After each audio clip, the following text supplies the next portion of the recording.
What's good, guys? Today, we're going to be talking about the smartest way to build muscle in 2025 without a gym.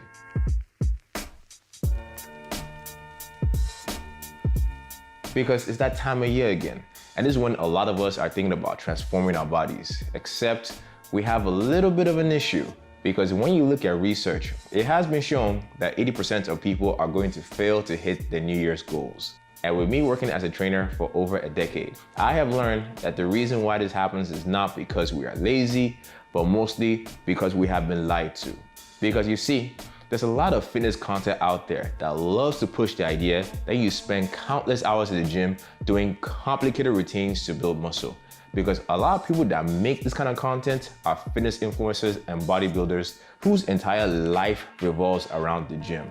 So it's only natural that a lot of the advice they give is not always going to be very practical for somebody that's very busy, short on time, and also has more goals in life beyond just being jacked.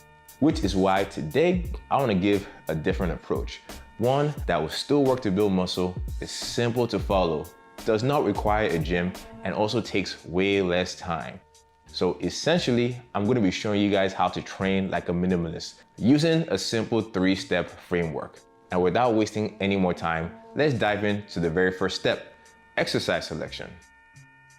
If you're trying to build muscle in a very time-efficient manner, we need to throw away all the foo-foo exercises that do nothing.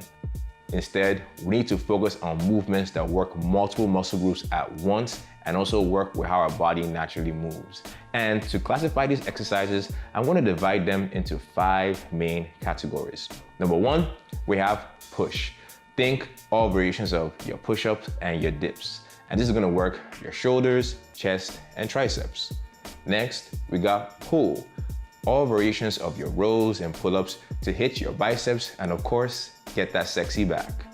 Next up, we need to move on to our legs, and we're going to start off with some squatting patterns. All variations of squats, lunges, and step-ups. And to hit our lower bodies more, we need to focus also on hinge.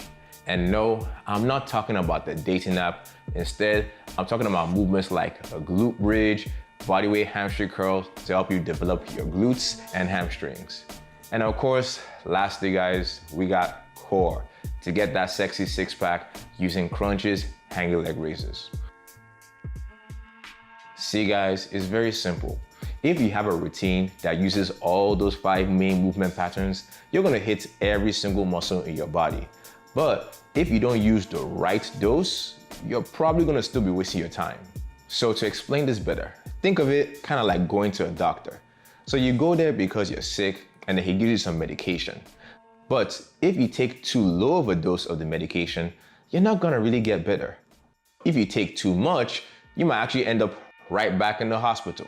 And when we use the same principle when it comes to working out, I am not talking about taking vitamin S.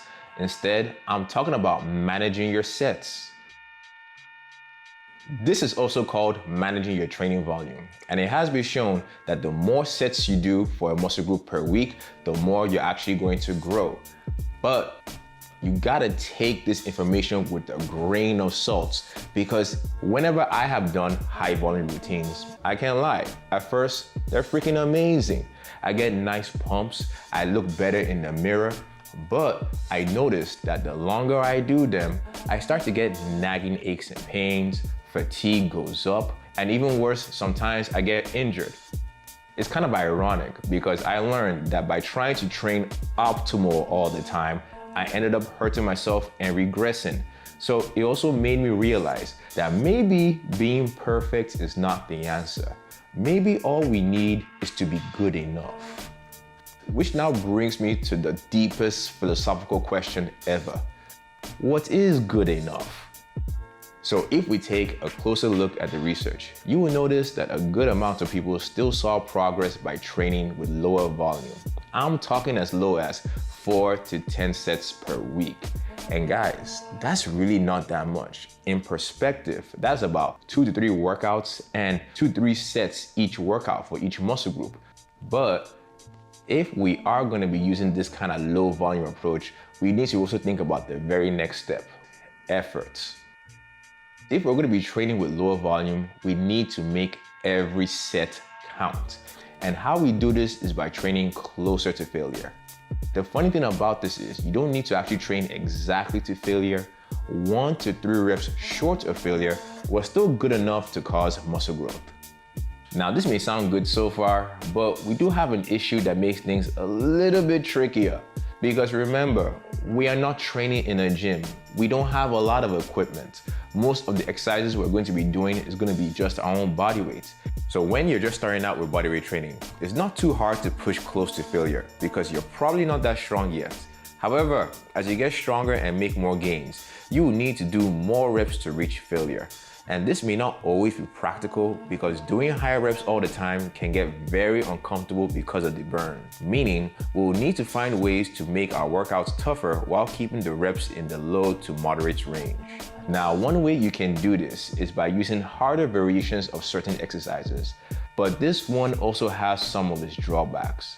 Because for example, let's just say you're trying to build up your shoulders doing a pike press. If you progress it all the way to a handstand push-up, you're mostly just training your skill and looking like you're about to go into the Cirque du Soleil. But if you're very serious about building muscle, you don't even need to technically use harder variations. All you can simply do is add weights. For example, if you want to make your push-ups harder, just put on a weighted vest and then pump some more out. Or if you think a weighted vest is too bougie and expensive for you, you can instead get a backpack and some dumbbells and shove the weight in there to make a ghetto vest.